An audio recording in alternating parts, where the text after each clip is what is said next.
Good morning students.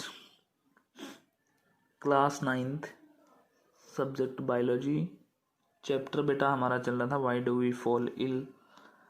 इसमें हमने बेटा लास्ट जो टॉपिक किया था वो था डिजीज़ कोज्ड बाय प्रोटोजोन्स, और जो चल रहा था वो था हमारा डिजीज़ कोज्ड बाय वायरसेस। इसमें हमने कुछ एग्जांपल्स थे डिजीज़ के, जैसे कि इन्फ्लुएंजा हो गया, हाइड्रोफोबिया या जिसको हम रेबीज़ बोल रहे थे, हेपेटाइटिस, और लास्ट हमने जो कल की जो क्लास में किया था वो था एड्स। और आज का जो हमारा टॉपिक है वो है बेटा पोलियो डिजीज़, जो कि वायरल डिजीज़ ही है। लास्ट हम वायरल डिजीज़ में पोलियो के बारे में ही पढ़ेंगे, आज हम इसी के बारे में पढ़ेंगे। कल की जो हमारी क्लास होगी उसमें हम नेक्स्ट जो है पार्ट स्टार्ट कर देंगे, disease caused by bacteria. Bacteria से होने वाली डिजीज़ कौन सी हैं, क्या उनके कॉजेटिव ऑर्गेनिजम्स हैं, क्या उनके सिम्टम्स होते हैं, किस तरीके से उनको ट्रीट किया जाता है या कंट्रोल किया जाता है, किस तरीके से हम उनसे जो है बच सकते हैं या प्रिवेंशन उनका क्या है। तो आज की जो क्लास है उसमें हम बेटा पोलियो डिजीज़ के बारे में पढ़ेंगे। पोलियो जो है इसको जो बेटा एक्चुअली पोलियोमाइलिटिस भी बोला जाता है, आल्सो नोन एज पोलियोमाइलिटिस और polio. It is a disease of nervous system. It is disease of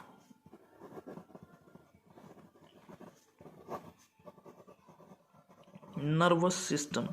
ये जो है नर्वस सिस्टम की डिजीज है and caused by the smallest known virus. और जो है पॉजिटिव एजेंट की अगर इसकी बात करें या पॉजिटिव ऑर्गेनिज्म की बात करें तो सबसे छोटे वायरस से होती है ये बेटा, जिसको हम क्या बोलते हैं, पोलियो वायरस। पोलियो वायरस ही जो है इसका पॉजिटिव एजेंट है या ऑर्गेनिज्म है। पोलियो वायरस, अगर पोलियो वायरस की बात करें तो हम बताएंगे पोलियो वायरस के बारे में। इट एंटर्स द बॉडी, ये जो हमारी बॉडी के अंदर जो है एंटर करता है थ्रू फूड एंड वाटर, या तो खाने के साथ एंटर करता है या फिर पानी के साथ जो है ये एंटर करता है। एंड रीचेज, और कहाँ पहुँच जाता है, रीचेज द इंटेस्टाइन, या तो हमारी आंत में पहुँच जाएगा, ये हमारी आंत में पहुँचेगा और क्या बनाएगा, एंड फ्रॉम देयर, और वहाँ से फिर कहाँ जाएगा, and from there it reaches, और वहाँ से ये पहुँच जाएगा हमारे सेंट्रल नर्वस सिस्टम के पास, CNS जिसको बोलते हैं शॉर्ट फॉर्म में। It reaches CNS via blood stream, कहाँ, हमारे ब्लड के द्वारा जो है ये हमारे सेंट्रल नर्वस सिस्टम के पास पहुंच जाएगा या फिर लिम्फेटिक सिस्टम के पास पहुंच जाएगा। एंड आफ्टर रीचिंग देयर, और वहाँ पहुंचने के बाद ये क्या करेगा, after reaching there it destroys motor nerve cells, जो हमारे नर्व सेल्स हैं उनको डिस्ट्रॉय कर देगा। सेल्स ऑफ स्पाइनल कॉर्ड, किसके, स्पाइनल कॉर्ड, जो हमारी कमर के अंदर, बैकबोन के अंदर जो पाई जाती है स्पाइनल कॉर्ड, उसके मोटर नर्व सेल्स को ये डिस्ट्रॉय कर देगा। दैट आर रिस्पॉन्सिबल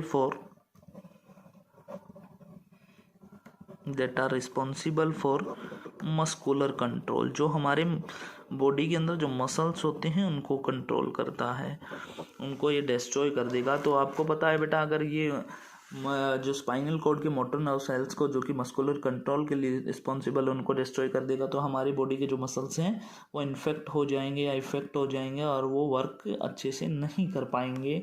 देयरफॉर हम कह सकते हैं, therefore polio infected person, therefore हम कह सकते हैं polio infected person become incapable of, किससे रहित हो जाता है, incapable of carrying out the normal functions को वो जो है परफॉर्म नहीं कर पाएगा फंक्शंस। और हम क्या बता सकते हैं बेटा, polio is a kind of paralysis. Polio एक प्रकार का पैरालिसिस है। जब बेटा मसल्स जो है वर्क नहीं करेंगे बॉडी के, तो वो पर्सन जो है कैसा दिखाई जाएगा, पैरालाइज्ड पर्सन दिखाई देगा, paralysis. And mostly affect the legs, और ज़्यादातर ये जो है किसको अफेक्ट करता है बेटा, अफेक्ट्स द लेग्स। और जो ये है बेटा बच्चों के अंदर जो है ज़्यादा होता है, एंटर करता है ओरल रूट से, ओरल फीकल रूट से ये जो है एंटर करता है। एंड ये जो है हम कह सकते हैं चिल्ड्रंस के अंदर जो है बेटा ज़्यादा पाया जाता है from age of 6 month to 3 years. जो छोटे बच्चे जो होते हैं उनके अंदर ये जो है ज़्यादा मिलता है। सिम्टम्स की अगर बात करें, क्या क्या इसके लक्षण होते हैं, सिम्टम्स की अगर बात करें तो बेटा जो अर्ली सिम्टम्स जो पोलियो डिजीज़ के हैं वो क्या होते हैं। अर्ली सिम्टम्स आर, पहले जो सिम्टम्स आते हैं वो क्या आते हैं, सोर थ्रोट, गला जो है बैठा या जिसको हम खराब कहते हैं ऐसा दिखाई देगा, एंड हेडेक, ये जो है अर्ली सिम्टम्स होते हैं। इसके बाद इफ़ द इन्फेक्शन परसिस्ट, अगर बाद में भी इन्फेक्शन उसके अंदर जो है पाया जाएगा, उस पेशेंट के अंदर या उस बॉडी के अंदर या उस पर्सन के अंदर अगर रहेगा, तो फिर सिम्टम्स क्या क्या आ जाएंगे, फीवर, वोमिटिंग, उल्टियाँ आनी स्टार्ट हो जाएंगी, मस्कुलर पेन, मसल्स के अंदर मांसपेशियों के अंदर जो है दर्द होना स्टार्ट हो जाएगा, स्टिफनेस इन द नेक, गर्दन जो है वो हम कह सकते हैं स्टिफनेस जो है हल्की दिखाई देगी या बिल्कुल जो है हल्की जो महसूस होगी। और जो है हम कह सकते हैं tingling sensation in limbs, tingling sensation, झुनझुनाहट जो है पैरों में आपको उस पर्सन को जो है महसूस होगी या उस बच्चे को जो है महसूस होगी।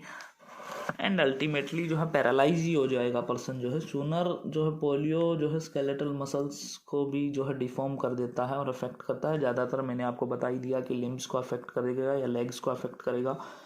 नेक्स्ट अगर इसके अंदर हम बात करें बेटा सिम्टम्स के बाद कि इसका जो है ट्रीटमेंट क्या होता है या कंट्रोल इसको किस तरीके से किया जा सकता है, तो ट्रीटमेंट ही हम मान लेते हैं। ट्रीटमेंट क्या होता है इसका, तो ट्रीटमेंट यही है कि बेटा OPV, oral polio vaccine, full form क्या है इसकी, oral polio vaccine is given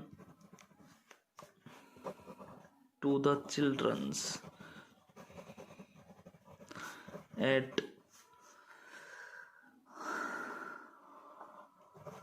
early stage of their life। अगर बच्चे को जो है क्या दिया हुआ है, पहले जो है पोलियो वैक्सीन दिया हुआ है, उसके जन्म के बाद जो है या अर्ली स्टेज ऑफ लाइफ के दौरान अगर उसको दिया हुआ है तो उसको पोलियो होगा ही नहीं। ये ही इसका ट्रीटमेंट है। या हम कह सकते हैं अगर पोलियो हो गया है, ओरल पोलियो वैक्सीन उसको हमने उस पर्सन को या उस चिल्ड्रन को अर्ली स्टेज ऑफ लाइफ के दौरान नहीं दिया और उसको पोलियो हो गया तो उसका कोई ट्रीटमेंट नहीं है। After that, after polio has been developed in childrens या हम कह सकते हैं persons body, there is no treatment, तो कोई ट्रीटमेंट जो है इसका नहीं है। इसके बाद बेटा हम इसका बताएंगे प्रिवेंशन, बचा किस तरीके से जा सकता है। तो मैंने आपको बता ही दिया कि ट्रीटमेंट में यहाँ लिया कि ओरल पोलियो वैक्सीन अगर हम उसको देते हैं तो इसमें हम फर्स्ट पॉइंट बता सकते हैं। सबसे पहला तो इसमें कंप्लीट रेस्ट एंड फिजियोथेरेपी, जो पैरालाइज हो जाता है पर्सन उसको बेटा फिजियोथेरेपी लगातार जो है उसके मसल्स की जो है एक्सरसाइज करेंगे तो सही हो सकता है। Physiotherapy is helpful in beginning.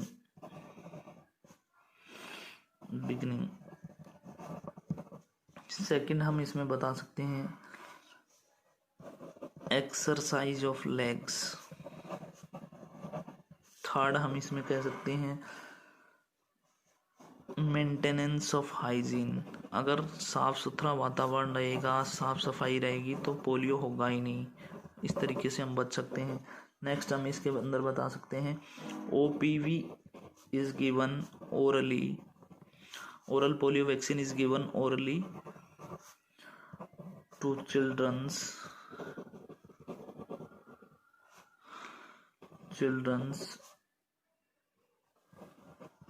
at early stage of life। ये इसका प्रिवेंशन है। और लास्ट जो है बेटा, इसमें हम एक प्रोग्राम जो है हमारी गवर्नमेंट ने चलाया था जिसको नाम दिया गया था pulse polio immunisation programme PPIP। इसके बारे में हम पढ़ लेते हैं। Pulse polio immunisation programme.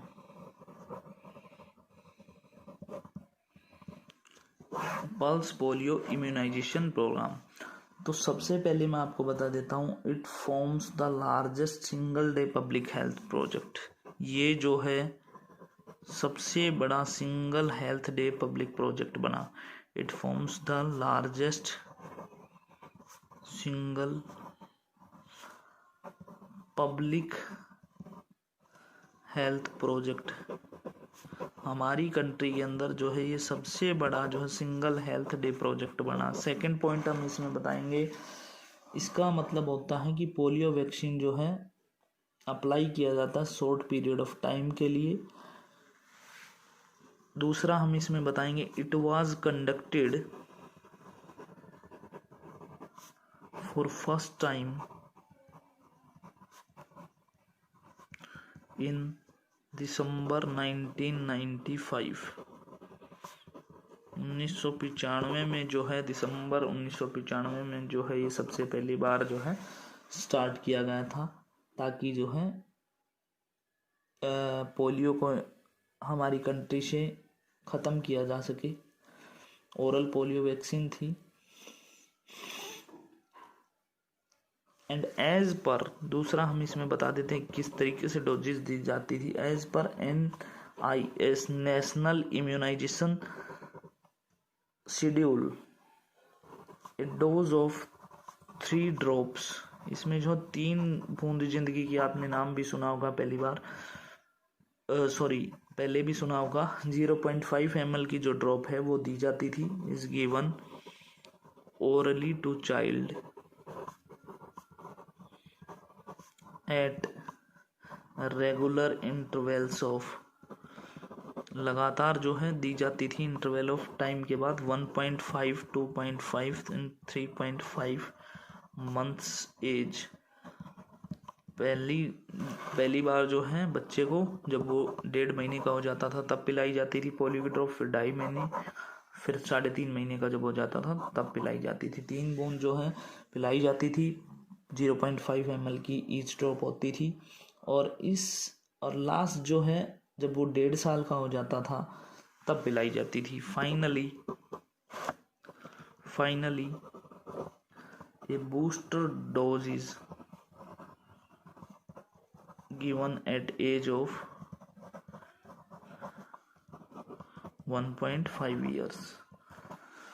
और इस वैक्सीन के अंदर पोलियो वायरल पार्टिकल्स होते थे और ये देने के बाद जो है इंटेस्टाइन के अंदर चली जाती थी और मल्टीप्लाई करती थी और इम्यूनिटी जो है पावर हमारी बॉडी की बढ़ा देती थी, जिससे पोलियो जो है इन फ्यूचर नहीं होता था उस पर्सन को जिसको पोलियो ड्रॉप्स पिलाई गई थी। तो ये था बेटा पोलियो के बारे में। पोलियो जो है आपको ओरली में आपको बता देता हूँ, पोलियो जो है एक इम्यूनाइजेशन कैंपेन था जो कि एक सक्सेसफुल प्रोग्राम हुआ।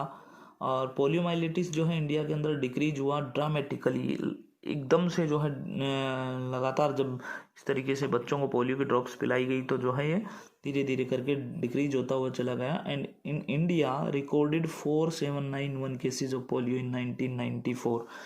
1994 में जो है 4791 केसेस पोलियो के मिले थे। और उसके बाद 2489 इन 1997, 600 इन 2002 and 225 in 2003 and 135 in 2004। ये जो है रिकॉर्ड है कि जो है इस तरीके से घटते हुए चले गए। अगर एम की बात करें पल्स पोलियो इम्यूनाइजेशन प्रोग्राम की, तो एम क्या थी, ताकि जो है बच्चों की इम्यूनिटी पावर बढ़ाई जा सके, और दूसरा जो है इस डिजीज़ को, जो वाइल्ड वायरस है, इसको एक हार्मलेस वैक्सीन के द्वारा जो है एनवायरनमेंट से या बच्चों से या हम कह सकते हैं पॉपुलेशन के अंदर से ख़त्म किया जा सके। तो ये था बेटा पोलियो के बारे में। कल हम जो है नेक्स्ट जो है इसका part disease caused by bacteria, वो उन बीमारियों के एग्जांपल्स के बारे में पढ़ेंगे जो बैक्टीरिया के कारण होती हैं। तो आज के लिए इतना ही बेटा। Thank you and have a nice day.